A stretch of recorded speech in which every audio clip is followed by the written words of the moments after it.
વર્ષમાં 60 લાખ અને ગુજરાતની વિકાસ યાત્રા એટલી તેજ ગતિએ ચાલી છે કે એનું પરિણામ જોવા મળે છે કે આ 10 જ વર્ષમાં નવા 70 લાખ વાહનો રજીસ્ટર થયા, ત્યાં 40 વર્ષમાં 60 લાખ અને ત્યાં 10 વર્ષમાં 70 લાખ. આપ વિચાર કરી શકો છો કે પ્રગતિનો આમાં અનુભવ કરી શકાય. અને વ્યક્તિ ની પ્રાયોરિટી હોય છે જીવનની, એમાં વાહન સૌથી છેલ્લે હોય છે. પહેલા શિક્ષણ હોય, આરોગ્ય હોય, પછી મકાન હોય અને બધો મેળ પડે પછી એ ગાડી વધારવાનો વિચાર કરે. એનો કે ગુજરાતમાં વાહનો વધ્યા છે એના પહેલા બીજું ઘણું વધ્યું હશે.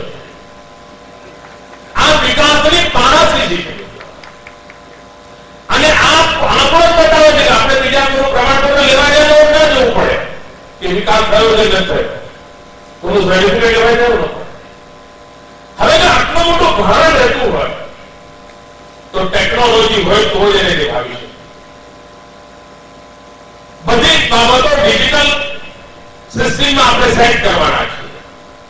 એક પ્રકારે આ 1,30,00,000 જેટલા વાહનો એને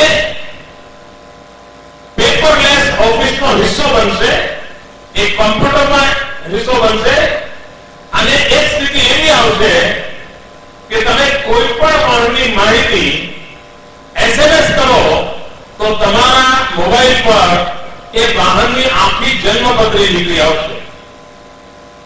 ઘણીવાર કેટલાક લોકો ચોરી કરેલા વાહનો વેચવા આવે છે અને માણસ લંચાઈ જાય અને પેલો વાહન એવું કરે કે મારી માં માદી છે, તાત્કાલિક મારે દવાખાને લઈ જવી છે, આમ તો આ મોટરસાયકલ મોંઘી છે પણ તમને 10,000 માં આપી દઉં, જો તમે આપો મારી આગલી જિંદગીનો સવાલ છે. એટલે સામાન્ય માણસે મોટરસાયકલ જોઈતું હોય એમાં દયાનું કામ આવે એટલે ચલો લે ભાઈ 10,000 લઈ જાય અને પછી ફસાઈ જાય. કારણ મોટરસાયકલ ચોરી નહીં હોય. 2 વર્ષે 5 વર્ષે પકડાય એટલે આંટા મારતો થઈ જાય. આજે મોટરસાયકલ આવે અને સીટ જોઈએ SMS કરી પૂછે કે ભાઈ બતાવો, અડધી સેકન્ડમાં સામેથી જવાબ આવશે કે આ મોટરસાયકલની મૂળ જન્મપત્રી આવી છે. એટલે તરત જ તમે નક્કી કરી શકો કે આ ચોરીના માલમાં પડવું છે કે નથી પડવું. હવે કોઈને શોખ હોય પડવું હોય વાત જુદી છે, પણ તમે સામાન્ય માને માણસ ખરાબ થવા ઈચ્છો નથી પણ એને ખબર નથી. આના કારણે સુવિધા ઉપલબ્ધ થવાની છે. ઘણીવાર એક જ નંબરના અનેક વેહિકલોના નામે ચોરી કરવાની ટેવ હોય છે. એક વાર ડિજિટલ સિસ્ટમમાં આવે તે ચોરીને આપવા રોકી શકાતી હોય છે. એનું ચેકિંગ સરળતાથી કરી શકાતું હોય છે